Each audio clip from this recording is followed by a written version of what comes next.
औज़ुबिल्लाहिमिनश्शैतानिर्रजीम बिस्मिल्लाहिर्रहमानिर्रहीम। अस्सलाम वालेकुम दोस्तों, MS ऑफ़िस 2019 की नई वीडियो में खुश आमदीद। जैसा कि आपको पता है कि मैंने इसकी बेसिक सीरीज़ को स्टार्ट किया हुआ है, तो आज हम बात करेंगे स्पेशली नंबर में जर्नल्स के टैब के ऊपर। असल में होता क्या है कि जब आप कोई भी डाटा वगैरह क्रिएट करते हैं, चाहे वो NGLs हो, कोऑर्डिनेट्स हो या कोई भी डाटा फॉर्मेट जिसमें आप कोई भी अपना डाटा इनपुट करते हैं, तो उसमें बाज़ औक़ात हमें डेसिमल फॉर्म को ऐड करना पड़ता है। फॉर एग्ज़ाम्पल 2.003, ठीक है। अब ये मैंने मैनुअल लिखा है। अब मैं चाहता हूँ कि जैसे ही मैं कोई फॉर्म वगैरह लिखूँ, ठीक है, तो अगर उसके साथ मेरे पास कोई डाटा में कोई ऐसी वैल्यूज़ मुझे मिलती हैं जो डेसिमल के बाद 3 फिगर्स में हैं, लेकिन मेरे पास शो वो सिंगल में हो रही हैं, तो उसके लिए सिंपली ये आपको 2 एरो नज़र आ रहे हैं, ठीक है। अगर आप इस पर स्क्रॉल डाउन थोड़ा सा कर्सर को रोक के रखें तो ये आएगा इंक्रीज़ डेसिमल और ये आएगा डिक्रीज़ डेसिमल। इससे क्या होता है कि जिस सेल को आप सेलेक्ट करेंगे, ठीक है, अगर उसको मैं ये इंक्रीज़ डेसिमल को करता हूँ तो देखें ये ऑटोमेटिकली इसमें इशारिये के बाद पॉइंट्स को वो ऐड कर रहा है, ठीक है। और अगर ये सारे का सारा डाटा मैं सेलेक्ट करता हूँ, ठीक है, और इसको सिंपली क्लिक करता हूँ तो ये इशारिये के बाद जितनी भी फिगर्स हैं उसको ये इंक्रीज़ कर रहा है, ठीक है। और अगर मैं इसको डिक्रीज़ करूँगा तो ये इनको डिक्रीज़ कर रहा है। तो ये असल में बाज़ औक़ात जब कोई डाटा हमारे पास आता है तो उसको हम डेसिमल फॉर्म में कन्वर्ट करने के लिए यूज़ करते हैं। उसके बाद दूसरी चीज़ इसमें है कंडीशनल फॉर्मेट। ये तो थोड़ा सा एडवांस लेवल का है, तो बहरहाल ये फॉर्मेट में जाते हैं। यहाँ पे अगर आप देखें सेल साइज़, रो और कॉलम विड्थ। अब क्या होता है कि बाज़ औक़ात या तो मैं अपने ये जो मेरी रो है जिसको मैंने सेलेक्ट किया हुआ है इसको मैं कलर करता हूँ। अगर इसकी मैंने जो विड्थ है, ठीक है, ये परपेंडिकुलर इसकी हाइट है और ऐसे इसकी विड्थ है। अगर मैं इसको इंक्रीज़ करना चाहता हूँ तो मैनुअल मैं जो 1 और 2 के दरमियान मैं इसको रखूँगा तो जो मेरा प्लस का कर्सर है ये देखें ये थोड़ा चेंज होगा, ठीक है। जैसे ही इसको मैं ड्रैग करूँगा तो इसकी जो वो हाइट है वो चेंज हो गई है, ठीक है। और जैसे ही मैं इसको सेंटर पे लेके जाऊँगा 1 और 2, ठीक है, इसका मतलब है कि ये जिस रो को आप सेलेक्ट करेंगे उसको ऊपर ये करेगा। अगर मैं 2 वाली रो को 2 नंबर रो को मैं इंक्रीज़ करना चाहता हूँ तो मैं 2 और 3 के सेंटर में रख के इसको इंक्रीज़ करूँगा और ये मेरी रो की हाइट जो है वो इंक्रीज़ हो जाएगी। अगर इस पर रख के मैं डबल क्लिक करता हूँ तो ये ऑटोमेटिकली इसको अब बाय डिफ़ॉल्ट सेट कर देगा। अब बाज़ औक़ात हमें हमारा डाटा की रिक्वायरमेंट ऐसी होती है कि हमें कोई स्पेसिफ़िक हाइट और विड्थ देनी पड़ती है। अब अगर हमारे पास डाटा काफ़ी सारा हो, जैसे मैं फ़र्ज़ करता हूँ कॉपी और इसको मैं पेस्ट एज वैल्यूज़ करता हूँ, तो इसको मैं नीचे ड्रैग करता हूँ ऐसे ही, ठीक है। ड्रैग करने के बाद इसको मैं सिंपली एक डाटा की शक्ल में कन्वर्ट कर देता हूँ, ठीक है। तो यहाँ से इसको मैं कर देता हूँ नो फिल, ठीक है, और यहाँ से भी इसको कर देता हूँ नो फिल, ठीक है। यहाँ से मैंने पहले इसको कलर ऐड किया था, ये मैं आपके साथ शेयर करता चलूँ, ठीक है। अब मैं इस कलर को रिमूव करना चाहता हूँ तो ठीक है, तो यहाँ पे जाऊँगा, ये मेरे आपको बकेट नज़र आ रही है, यहाँ से इसको नो फिल करूँगा तो ये कलर रिमूव हो जाएगा। अब मेरे पास ये कुछ डाटा है, ठीक है, ये किसी भी फॉर्म में हो सकता है, कोई भी शक्ल हो सकती है। मैं चाहता हूँ कि मैं इनकी एक स्पेसिफ़िक हाइट और इसकी स्पेसिफ़िक विड्थ रो और कॉलम की रखना चाहता हूँ, ठीक है। अब इसका एक तरीका तो ये है कि इसको मैं मैनुअल ऐसे ऊपर नीचे करूँ, मगर ये कोई प्रोफेशनल तरीका नहीं है। इसके लिए सिंपली आपने क्या करना है, जो मैंने आपसे पहले कहा, ये बेसिक सीरीज़ है, इसमें आपको बेसिक चीज़ों के बारे में मैं ही बताऊँगा, ठीक है। तो इसके लिए आपको सिंपली क्या करना है कि आपका जितना भी डाटा है आप उसको सेलेक्ट करें। सेलेक्ट करने के बाद आप सिंपली जाएं यहाँ पे फॉर्मेट में, ठीक है, इसमें जाएं। ये बहुत सिंपल सी चीज़ थी, ये बताना बहुत ज़रूरी था। बाकी ये इंशाल्लाह एडवांस है, वो नेक्स्ट वीडियो में आपके साथ शेयर करूँगा। ये है रो हाइट, ठीक है, इसको मैं सेलेक्ट करता हूँ। अभी जो बाय डिफ़ॉल्ट वैल्यू है वो हमें पता नहीं है कि रो की हाइट की कितनी है, ये ब्लैंक है क्योंकि मैंने काफ़ी सारे सेल्स को इकट्ठा सेलेक्ट किया हुआ है। मैं इसको डिलीट करता हूँ, ठीक है। और ये जो आपको पहले नंबर की रो है इसकी मैंने हाइट चेंज की थी, मैं इसको भी डिफ़ॉल्ट करता हूँ। अब मैं चाहता हूँ कि पहले मुझे मालूम हो कि ये एक सेल है या एक रो है, इसकी स्पेसिफ़िक हाइट अभी एक्सेल में बाय डिफ़ॉल्ट कितनी है, और जो मुझे रिक्वायर चाहिए फिर उसके अकॉर्डिंग मैं उसको चेक करूँगा। तो किसी भी एक सेल को आप सेलेक्ट कर लें और फॉर्मेट में जाएं और रो हाइट में जाएं। अभी आपको बाय डिफ़ॉल्ट जो रो की हाइट है वो बता रहा है 14.44 है बाय डिफ़ॉल्ट जितनी भी है, ठीक है। ये इसकी हाइट है, यानी इसकी वर्टिकल हाइट बता रहा है, ठीक है। और अगर मैं जाऊँ इसके ऊपर कॉलम विड्थ के ऊपर, ठीक है, तो मुझे बता रहा है 8.11, ठीक है, यानी 8.11 इसकी विड्थ है, ठीक है, रो की, और जो हाइट है वो इसकी 14.4 है। अब मैं इस हाइट पे कोई मुत्तफिक नहीं हूँ, मैं इसे अपनी स्पेसिफिक हाइट देना चाहता हूँ, ठीक है। तो मैं क्या करूँगा, मैं सिंपली सारे डाटा को सिलेक्ट करूँगा।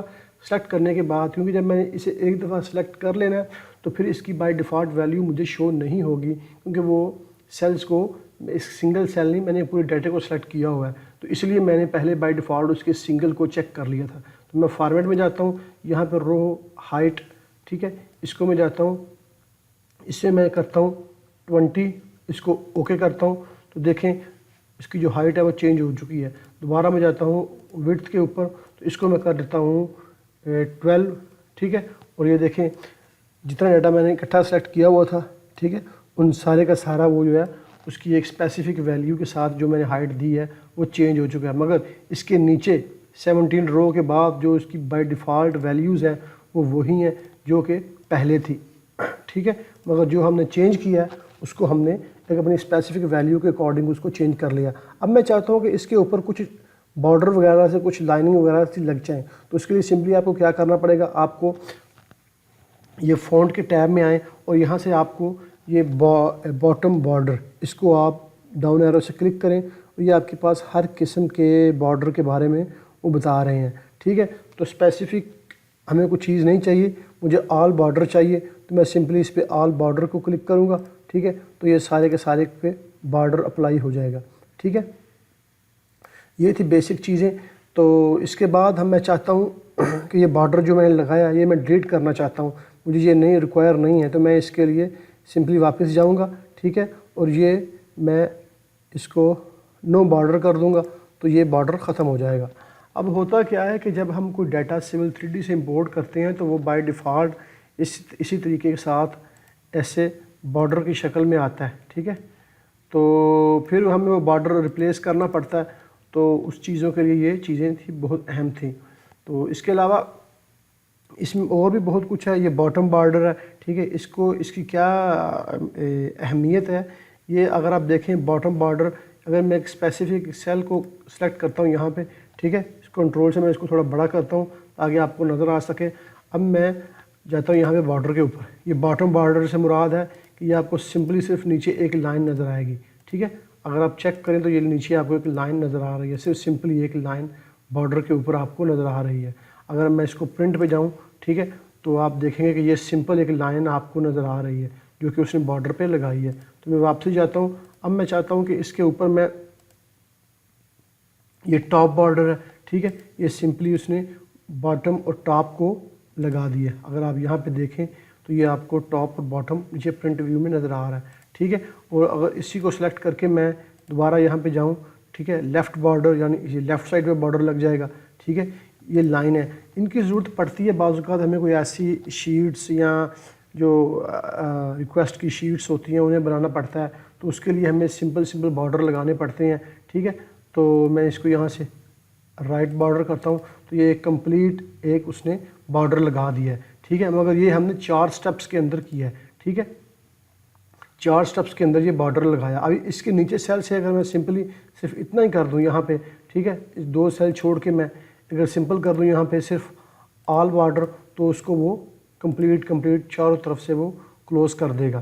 तो इसके बाद नीचे चलते हैं, ये है आउटसाइड बॉर्डर। आउटसाइड बॉर्डर से मुराद ये है कि आपका से जो आउटर साइड का बॉर्डर है वो लगेगा, ठीक है। इसके लिए मैं 2 सेल को सिलेक्ट करता हूँ। अगर आप चेक करें यहाँ पे ये 2 सेल हैं, इस पर मैं अगर ऑल बॉर्डर अप्लाई करता हूँ तो इसने इनको 4 मुख्तलिफ सेल में कन्वर्ट कर दिया है, ठीक है। प्रिंट व्यू में जाके मैं आपको दिखाता हूँ, ये देखें, ये आपके पास 4 मुख्तलिफ व्यूज़ में उसने 4 मुख्तलिफ सेल में उसने जब मैंने ऑल बॉर्डर किया है 2 सेल्स को, इन चारों सेलों को इकट्ठा, तो उन्होंने 4 सेल में उसको सेपरेट बॉर्डर लगा दिया है। मगर इसके बरअक्स अगर मैं ये 4 सेल यहाँ पे सिलेक्ट करता हूँ और ये सिंपल यहाँ पे अप्लाई करता हूँ आउटसाइड बॉर्डर, तो ये क्या होगा, इन चारों के आउटर साइड पे एक रेक्टेंगल सा क्रिएट कर देगा जो हमें दरमियान से खाली नज़र आएंगे। तो इसके लिए मैं प्रिंट व्यू के अंदर जाता हूँ, ठीक है। अब ये देखें, ये है, ये फ़र्क होता है ऑल बॉर्डर का और आउटसाइड बॉर्डर का। उसने आउटसाइड बॉर्डर से मुराद कि ये जो मैं इसको थोड़ा सा ज़रा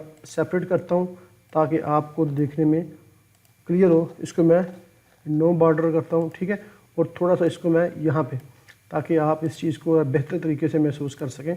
देखें, अब मैं जब जाता हूँ दोबारा अब देखें ये हमारा ऑल वाटर हो चुका है, ठीक है, आउटर साइड पे, और ये हमने लगाया अभी इसकी जो लेफ़्ट साइड है वो नहीं नज़र आ रही। तो मैं इसको दोबारा यहाँ पे जाता हूँ, इसको यहाँ पे सिलेक्ट करता हूँ, ठीक है, इस सेल को, और यहाँ पे मैं इसको करता हूँ लेफ़्ट बॉर्डर, ठीक है। तो अब देखें उसने इसको क्लोज़ कर दिया है। तो ये चीज़ें अक्सर हमें इनका इस्तेमाल कहाँ पे हमें यूज़ करना पड़ता है ज़्यादातर, ये हमें यूज़ करना पड़ता है जब हम कोई डेली की शीट बनाते हैं अपने वर्क के मतलब, ठीक है, कोई भी रिपोर्ट हमने तैयार करनी होती है, या कोई IR कोई RFI का फॉर्मेट हमें मिलता है, तो उसको हमने उसमें बनाना पड़ता है। तो उसके लिए ये चीज़ें छोटी छोटी बहुत कारआमद होती हैं। इनको बताने का मकसद सिर्फ यही है कि आपको बेसिक चीज़ों का पता हो। तो इंशाल्लाह इसके साथ मैं फार्मूलों की सीरीज़ भी शुरू कर रहा हूँ, जिसमें मैं बेसिक से लेकर एडवांस फार्मूले मैं इंशाल्लाह वो आपके साथ शेयर करूँगा। लेकिन ये बेसिक चीज़ें में छोटी छोटी बेसिक चीज़ें ही होंगी, इसमें ज़्यादा मैं डिटेल में नहीं जाऊँगा। तो उम्मीद है इस वीडियो से आपको कुछ फ़ायदा हुआ होगा। अपनी दुआओं में मुझे याद रखें। ओके, खुदा हाफिज़।